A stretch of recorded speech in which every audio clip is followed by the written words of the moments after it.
बच्चे बैठे हुए हैं, बच्चा सर एक मेरे पास भी है, पिछले 5 साल से एक ही क्लास में पढ़ रहा है। कल परसों मैंने बुला के कही, मैं बेटा कुछ पढ़ा लिखा कर। कहता पापा जब सारे ही पढ़े लिखे जाएंगे तो कोई सरदार भी रहेगा।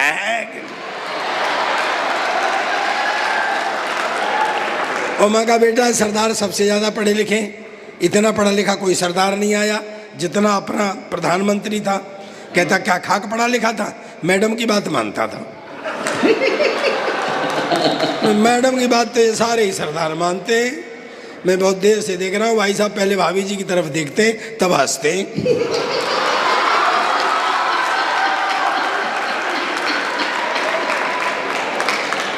मैंने कहा बेटा कुछ भाइयों में उठने बैठने काबिल कर, कुछ ऐसा कर जिससे मेरा सिर ऊंचा हो। पता है रात के 12 बजे 2 तकिए लेके मेरे सिर के नीचे देने लग गया। मैं कहा साढ़े तू क्या कर रहा है? कहता तू ही तो कह रहा था कि मेरा सिर ऊंचा कर। और मैं कहा बेटा ऐसे नहीं, पढ़ाई लिखाई में कुछ ऐसा कर जिससे मेरा सिर ऊंचा हो। सुबह तड़के आ गया, बोले पापा आज मेरे स्कूल में एनसीसी वाले अफसर ने आना लड़का सेलेक्ट करने के लिए, भाई कुछ जनरल नॉलेज के बारे में बता दे। मैंने कहा बेटा एनसीसी वाले अफसर तो रिटायर मिलिट्री अफसर होते, देशभक्ति की बात ज़्यादा करते हैं, तेरे से ये भी पूछ सकते हैं देश आज़ाद कब हुआ था तो तू बता देना। सन 1942 में तैयारी सी होने लग गई थी और 47 में हो गया था। और ज़्यादा से ज़्यादा तेरे से ये पूछ सकते हैं कि भाई इसमें योगदान किसका किसका था तो तू बता देना। वैसे तो सारी पब्लिक का ही योगदान था, पर नेहरू, गांधी, चंद्रशेखर, भगत सिंह जैसे लोगों का सबसे ज़्यादा था। पर सर जी वो तो बेड़ा गर्क कर आया जी। दरअसल उस अफसर ने उसे सवाल ही कुछ और पूछ लिया। देखो बेटे तेरा जन्म कब हुआ था? कहता जी सन 1942 में तो तैयारी से।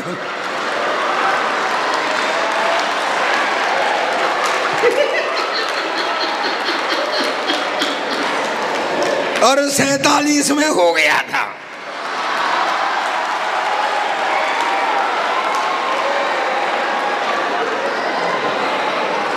कहता जी अब आप मुझसे ये पूछोगे कि इसमें योगदान किसका किसका।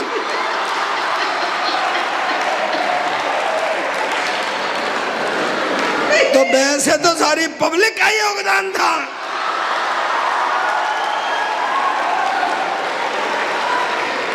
पर नेहरू एक कांग्रेसी नेताओं का सबसे ज्यादा था। और मैं फिटे मुंह तेरे, तू जिनकी बात करता है मैं पता है भगत सिंह जी जब तेरी उम्र के थे क्लास के मॉनिटर बन गए थे, तू साढ़े बन सकता है? कहता पापा मेरी उम्र के क्लास के मॉनिटर बन गए थे, पर जब तेरी उम्र के थे ना तो फांसी पर चढ़ गए थे। सर हमेशा उल्टी पुल्टी बात करता है, ये बात बच्चे समझेंगे, बहुत अच्छी बता रहा हूँ मैं। हमेशा उल्टी पुल्टी बात करता है। एक दिन क्लास में शोर हो रहा, मास्टर ने खड़े होके कहा कौन उल्लू का पट्टा है खड़ा हो जाए, तो मेरा बेटा ही खड़ा हो गया। मास्टर ने कहा तू उल्लू का पट्टा है? कहता नहीं जी आप अकेले खड़े अच्छे नहीं लग रहे थे।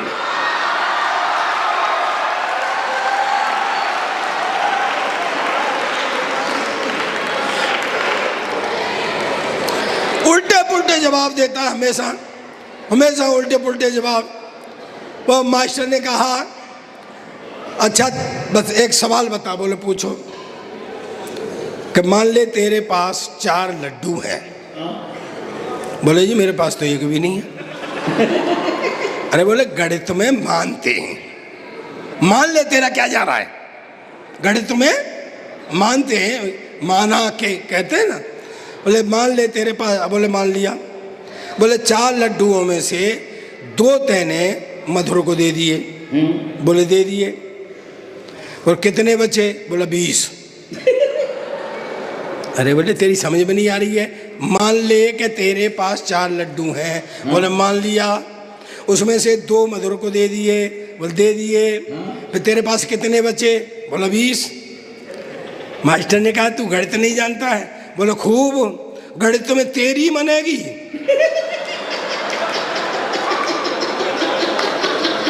तू भी मान ले।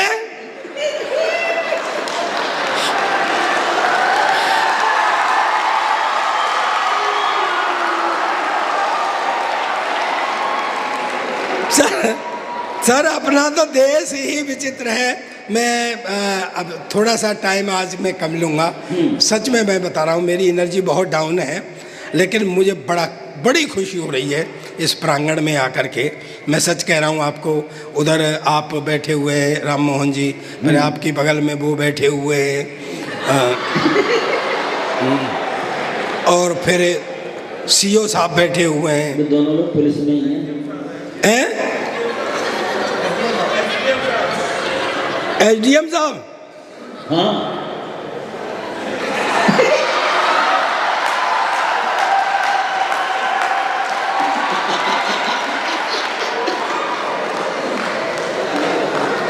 आप कोई साहब हो, पर तीनों ऐसे लग रहे हैं जैसे गांधी जी छोड़ गए थे।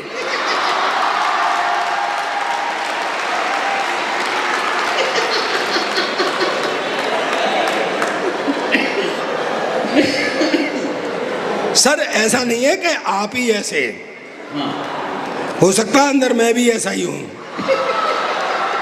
ये सबको होना पड़ता है। इस जिंदगी में दो ही महिला आदमी के सर पर हाथ फेरती हैं, एक बीवी और एक माँ। लेकिन जब माँ हाथ फेरती है तो बाल बढ़ते हैं।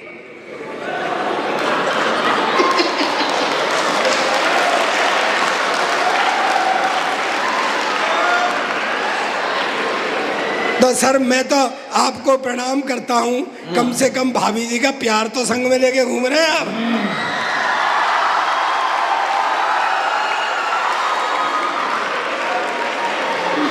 लीजिए सरदार जी, लीजिए। अब ये डबल जय हो। ले ले ले ले ले ले।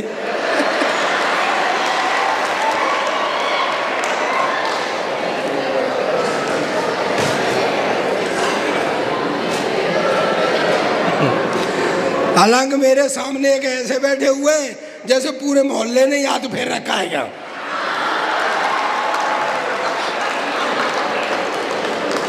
सर ये अपना देश विचित्र है। अब आप कहीं से भी कहीं से भी शुरू हो जाते हैं, कहीं से भी व्यवस्था निकल जाती है। जैसे मास्टर का और हमारे स्टूडेंट, जैसे आज हो गए, मास्टर नाम हो गया, स्टूडेंट नाम हो गया, लेकिन ये गुरु और शिष्य का देश है दोस्तों। यहाँ पर जब गुरु शिष्य से अंगूठा मांग लेता है तो खुशी खुशी एकलव्य अंगूठा काट करके गुरु को समर्पित कर देता है। दोस्तों ये उस संस्कारों का, उन संस्कारों का देश है। लेकिन आजकल क्या हो गया है, कोई मास्टर थोड़ा सा भी पीट दे, धमका दे, लपड़ मार दे, तो घर जाके शिकायत कर देते हैं और घर वाले शिकायत लेके आ जाते हैं। अरे सर हमारा जमाना था, क्या क्या कुटाइयाँ होती थी। हाय हाय हाय हाय हाय। राम मोहन जी याद करो वो दिन। सर थोड़ा फ्लैशबैक में जाओ। पुलिस वालों के मुंह लटक गए हैं, क्योंकि उन्हें पता है कि कुटाइयाँ नहीं होती तो पुलिस में नहीं होते।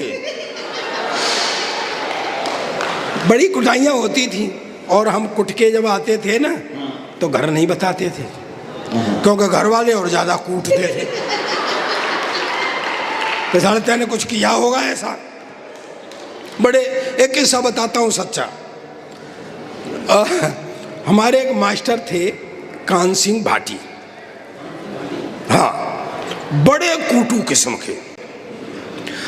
हम बच्चे उनको कूटक यंत्र बोलते थे।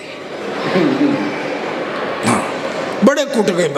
अच्छा, उनका कूटने का एक अपना स्टाइल था। जिस बच्चे को उन्हें कूटना होता था तो उसकी तरफ पहले मुस्कराते थे, फिर खड़ा कर लेते थे, फिर कठिन सवाल पूछते थे, नहीं बताता, कूटते। और ऐसे नहीं कूटते थे। हमारा जो स्कूल था, आंगन में नीम का पेड़ था, तो उसके जैसे ही बच्चे ने कहा सर नहीं आ रहा है, तो चलो नीम के नीचे। नीम के नीचे ले जाके कूटते थे। ठीक है। एक दिन मास्टर साहब मेरी तरफ मुस्कुराए।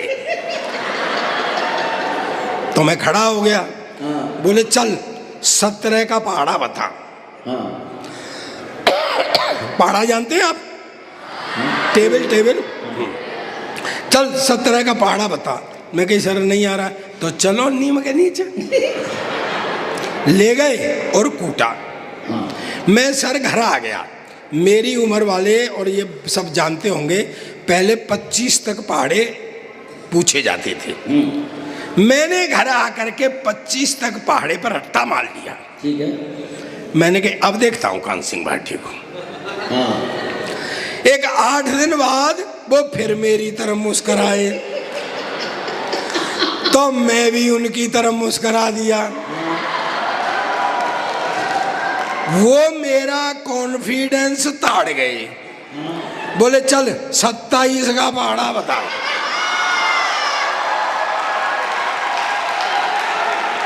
जाओ। मैंने कहा सर नहीं तो चलो नीम के नीचे। ले गए। हाँ दोस्तों मुझ में बचपन से दिमाग है। हाँ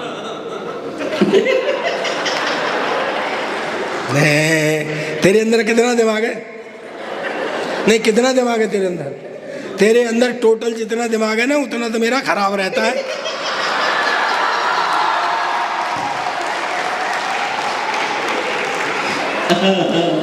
तालियां बजाना मुझ में बचपन से दिमाग है। एक 8 दिन बाद मास्टर था फिर मेरी तरफ मुस्कुराए, तो मैं खड़ा हुआ और सीधा नीम के ही नीचे चला गया।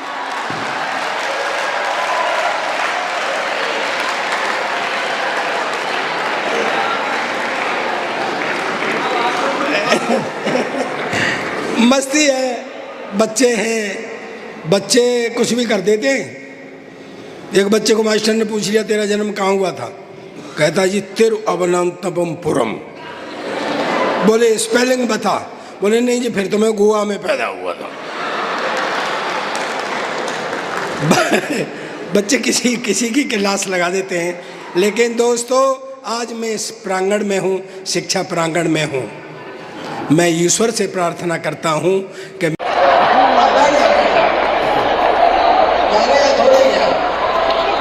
आदमी को आदत हो जाए तो जाती नहीं है। आदमी को आदत हो जाए जाती नहीं है। और जिस हरकत को दिन में करता है वो सोते सोते भी करता है। मेरे पड़ोस में एक रामलाल जी रहते, उनकी कपड़े की दुकान है। एक रात को सोते सोते 1 मीटर 2 मीटर 3 मीटर घरवाले ने एक दिया कान के नीचे तेरी दुकान का कपड़ा नहीं करे मेरी साड़ी मार दी। जाती नहीं है। ये पुलिस वाले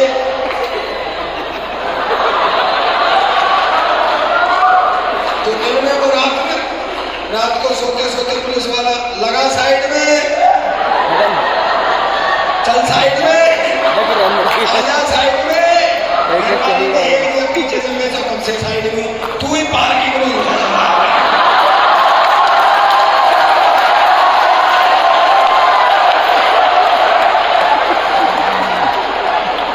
आजकल बहुत फर्क पड़ गया सर।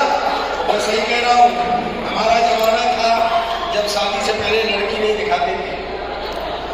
अब तो शादी से पहले सब कुछ हो जाता, बेचारी शादी रह जाती है करने के लिए।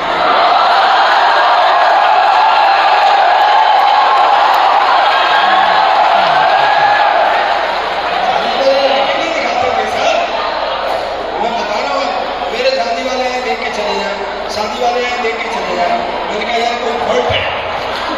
मैंने घर वालों से कहा जी मैं लड़की देखूंगा। बोले तू क्या देखेगा? मैंने देखनी भी वापस थी, वो मेरी नहीं है, देख तुमने ली। मुझे दिखाने लगे सीट वाला, ऐसे वो लड़की खड़ी, ऐसे मैं खड़ा, ऐसे वो होने वाले ससुर जी खड़े जो बाद में नहीं हुए। पंगा पड़ गया था ना। तब वो हमें छोड़ के चले गए कि लड़का लड़की थोड़ी देर बात कर लेंगे। आधा घंटे तक पिंडराव सा जस रहा। मैं बोला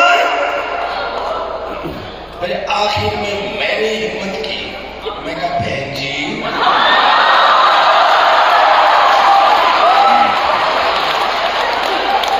आप कितने भाई बहन हैं? कहती भाई साहब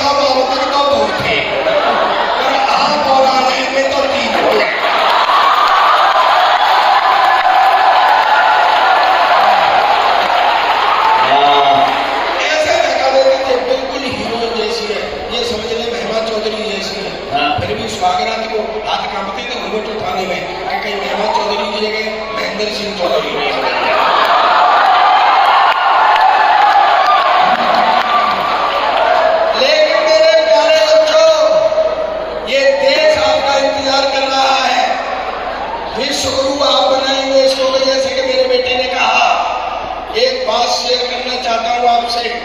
आओ पढ़ के, आओ लिख के, इस देश को आगे ले जाना आपकी जिम्मेदारी है। मैंने 62 देशों की यात्रा की। मैं हिस्टोरिकल बैकग्राउंड पर लिखता हूँ, मेरी लिखी हुई पुस्तकें टेक्स्टों में हैं। आपसे एक बात शेयर करना चाहता हूँ, तालियों से रिसीव करना कि जितनी उत्तम वैवाहिक संस्था अपने हिंदुस्तान की है, ऐसी न किसी देश की है।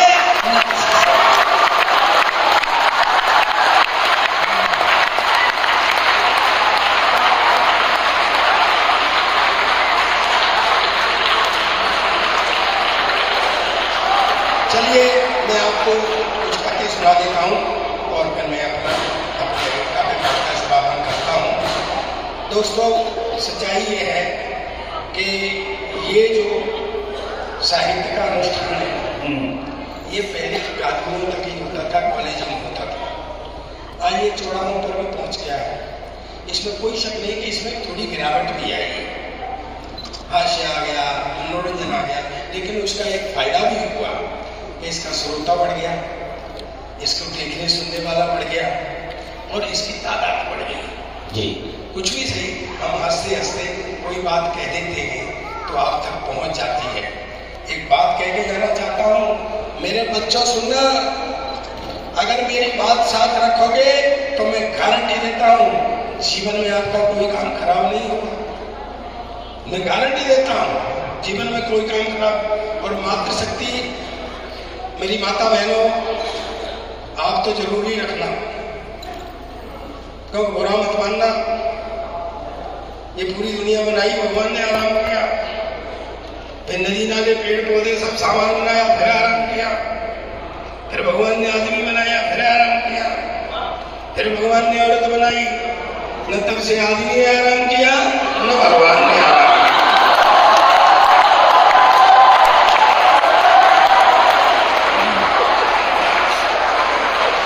मेरी बात को साथ रखेंगे, मैं गारंटी देके, किसी के मन का पता थोड़ी चलता है सर, किसके मन में क्या है। सब शरीर दिखाई देते हैं पुलिस की तरह से।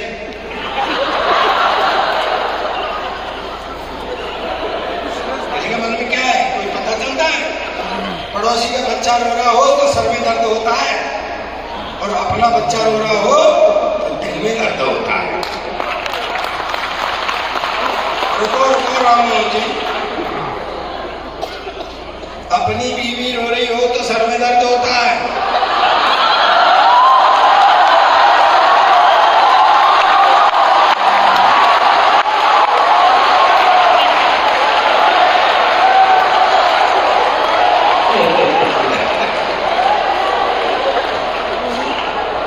एक बात कह के जाना चाहता हूं, मेरे प्यारे बच्चों, अगर आपका जीवन में कोई काम खराब हो जाए तो मुझे पकड़ लेना, कहना सरदार साहब आप झूठ बोल के गए थे।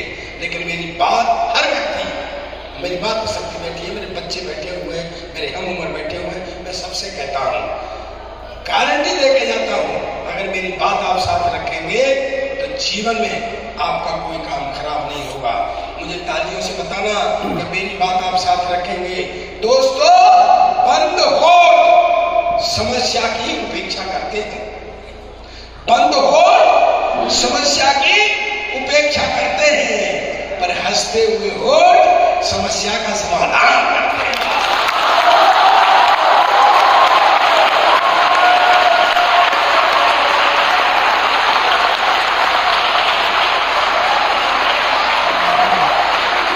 इसलिए मुस्कुराहट बनाए रखना। आज दोनों बच्चों ने बहुत अच्छा पढ़ा और रोहित तिवारी ने तो बहुत ही अच्छा पढ़ा, मेरा मन जीता। और तुम्हारी बेटे शायरी जो थी ना, बिल्कुल पक्की हुई शायरी थी, तुम बहुत आगे जाओगे और तुमने वाकई कमाल किया बेटे, बहुत तरक्की आगे करोगे। थोड़ी ज्यादा लंबी थी कविता, कभी कभी शॉर्ट कर दिया करो। एक कवि ने लंबी कविता सुना दी, सामने एक वयोवृद्ध बैठे हुए थे, वो फिर थे। मुकदमा गया जज के यहाँ, जज ने कवि से कहा, कविता ने इतनी लंबी कविता सुनाई एक नागरिक चला गया तो ये फांसी की सजा होगी, अंतिम इच्छा बता। बोले जी वही कविता में आपको भी सुना।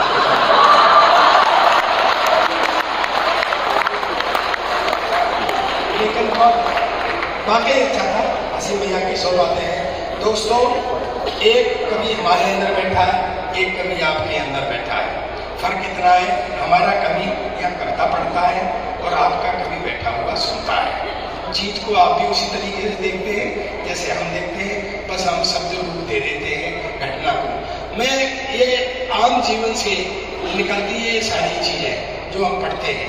मैं करुणा की 4 पंक्ति पढ़ता हूँ और कैसे निकली ये भी बताता हूँ। सुने कि मैं जम्मू में खड़ा हुआ था, ये सच्चा कसम बिल्कुल 100%। मैं जम्मू में खड़ा हुआ था, एक महिला मांगते हुए आई, 30-35 साल की उम्र रही होगी। हमने कह दिया चलो चलो आगे चलो, धंधा बना लिया है, इस उम्र में भी मांग रहे हैं, ये वो है, देश खाली हो जाए, जैसे हम टिप्पणी कर देते हैं। वो आगे चली गई, हमने कुछ दिया नहीं उसको। सामने एक परिवार खाना खा रहा था, कोटे वाली वो चुंदरी बंधी हुई थी उनके, लगता है वो माँ वैष्णो देवी के दरबार से आ रहे थे। उस खाना खाते हुए परिवार ने उस महिला को 2 पराठे दिए। करुणा से जुड़ना मेरे बच्चों, वो 2 पराठे दिए। मेरी नजर उस पर थी। वो महिला उन 2 पराठों को लेकर के गई। थोड़ी दूरी पर कुछ लाचार बूढ़े भिखारी बैठे थे। दोस्तों, उस महिला ने भीख के मांगे हुए पराठे उन भिखारियों में बांट दिए।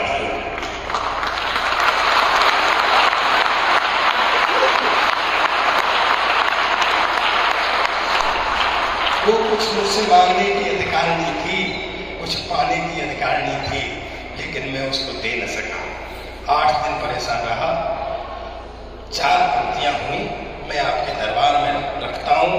अगर करुणा की 4 पंक्तियां आप तक पहुंच जाए तो मैं धन्य हो जाऊं। कि वो पैसे का पुजारी है, मैं रस्ते का भिखारी हूं। मैं पैसे का पुजारी हूं, वो रस्ते का भिखारी है। मैं पैसे का पुजारी हूं, वो रस्ते का भिखारी है। हिकारत से उसे देखूं तो लम्हा डांट देता है। लम्हा टाइम, और टाइम वो शय है दोस्तों, एक झटके में मुझे भिखारी की जगह और भिखारी को मेरी जगह कर सकता। तो मैंने कहा तालियों से रिसीव करना, बात समझ में आ जाए करना की तो, कि मैं दौलत का पुजारी हूँ, रस्ते का भिखारी है। हिकारत से उसे देखूं तो लम्हा डांट देता है। मेरी कमजोरियां उसकी अदा से हार जाती हैं। मेरी कमजोरियां उसकी अदा से हार जाती हैं। वो रोटी मांग कर लाता है और सब में बांट देता है।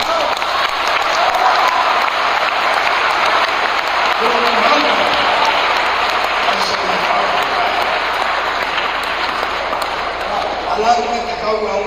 आज ये तय हुआ था, मेरा प्यारा भाई राजीव राज श्रेष्ठ गीतकार, अगर उंगलियों पर गिने जाए 2-4 गीतकार तो उनमें से एक आज है।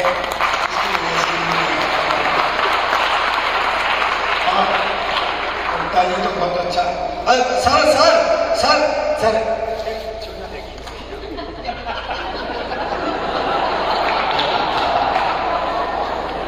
सरदार वैसे तो गीत गा नहीं सकता, और सरदार गीत गा रहा हो तो ऐसे लगता बिना लाइसेंस के ट्रक चला रहा है।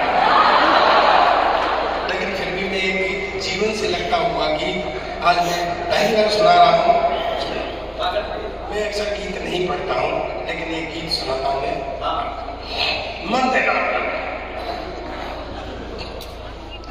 भाई, तुम यार बिगड़े ब्याह में सुनूंगा बोल लो।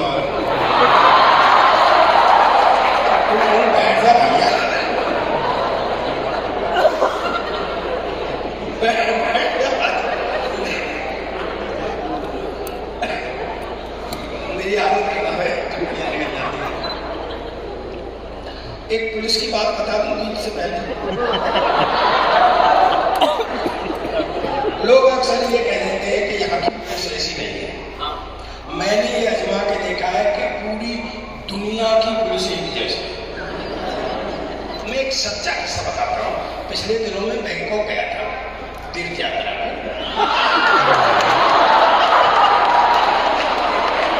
यहाँ तो तीर्थ ऐसी आदमी बैठे भाई।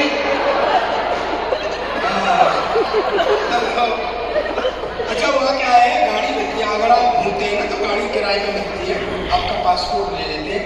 बस वो क्या है कि आप ड्राइवर के संग लेंगे तो थोड़ी महंगी मिलती है, ड्राइवर के बगैर लेंगे अपने आप चला लेंगे तो सस्ती मिलती है।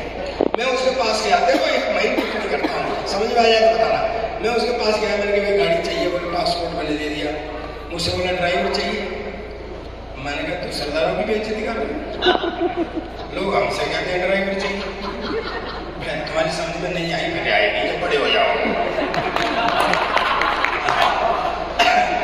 क्या हुआ, मैंने गाड़ी दे दी, गाड़ी लेकर के मैं रोड पे आ गया, चलने लगा, सामने रेड लाइट हो रही थी तो मैं रुक गया। तो थोड़ी देर रुका मैं, अच्छा वो पोजीशन था, मैं निकलने वाला कोई नहीं, रेड लाइट हो रही, थोड़ी देर तो मैं रुका रहा, सीओ साहब, फिर मेरा हिंदुस्तान था, मैं जंप कर गया। वो लाल बंदर के से मुंह का मेरे सामने आ गया, कहता चुम चुमा लो, चुम्बो चुम्बो। मैं जाने तू का बड़ा बात है, मैंने चुम चुमा लो तुम्हारे, मैंने कहा ये लाइसेंस मांग रहा होगा, मैंने लाइसेंस दिया, मारा फेंक के चुम चुमा लो, चुम्बो चुम्बो। मैंने कहा कागज मांग रहा होगा, मैंने कागज दिए, मारे फेंक के चुम चुमा लो, चुम्बो चुम्बो। फिर मैंने एक लोकल आदमी का सहारा लिया, मुझे बाद में पता चला कि मांग वो भी 20 रुपये रहा।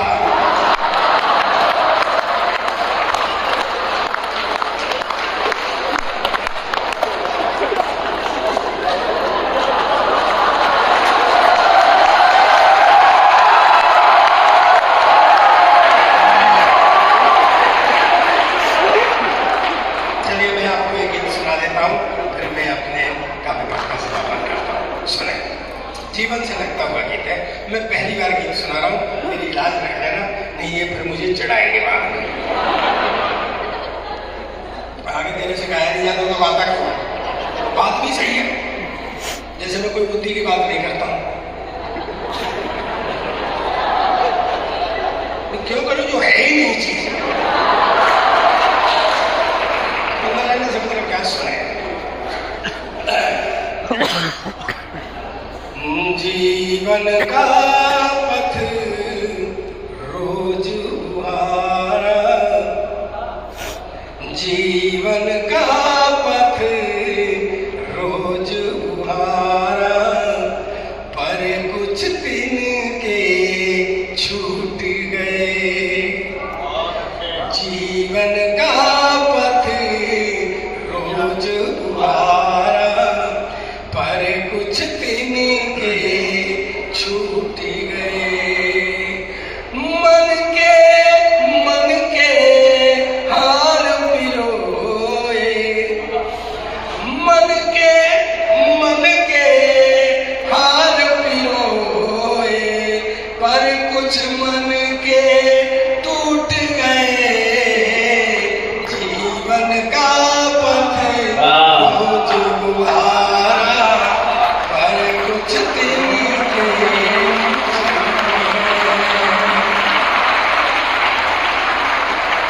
मुझे अच्छा लगा आपने गीत के वर्ग को समझा। बंद पढ़ता हूँ पहला से, मेरा छोटा भाई है, मैं इसको समर्पित करता हूँ। जन्मे थे देवतुल्य, कहा है गीत सुनने वाले, कहा है कविता सुनने वाले, सुने। जन्मे थे देवतुल्य, अपकर्मों से अभिषिक्त हुए। जन्मे थे देवतुल्य, अपकर्मों से अभिषिक्त हुए।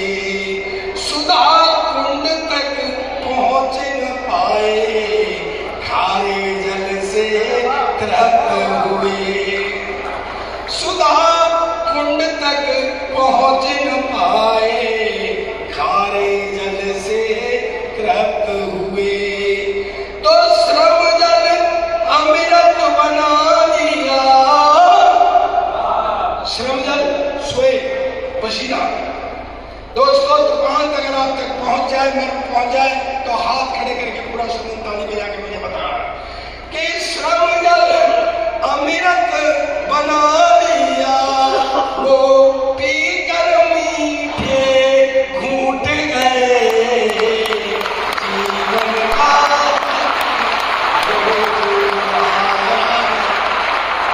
कुछ दिन के छूट गए।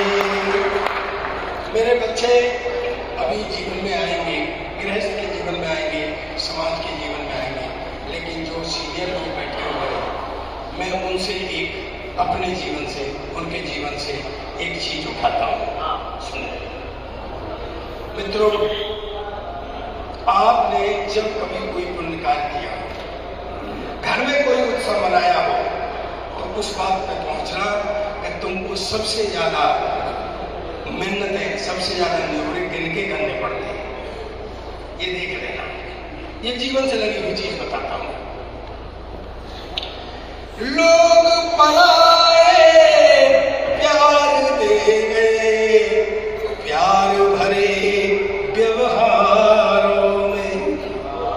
प्यार से बड़ी चीज इस ब्रह्मांड में कोई नहीं है। लोग कहते हैं खून का रिश्ता, क्या है खून का रिश्ता? एक खून दूसरे अपने खून का कत्ल कर देता है, भाई का कत्ल कर देता है। और वो कौन सा रिश्ता है? जो मित्र आकर के अपने मित्र के लिए जान दे जाता है।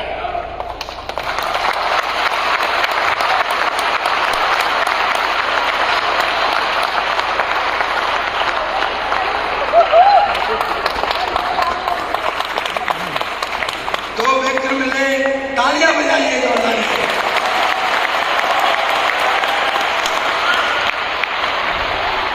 सर मैं आपके भावों तक पहुंच सका, मेरा सौभाग्य है। लोग परा अंतिम, और मुझे तालियों से विदा करना। लोग पराए प्यार दे गए, प्यार भरे व्यवहारों में, पर मेरा तो जीवन बीता अपनों की मनुहारों में।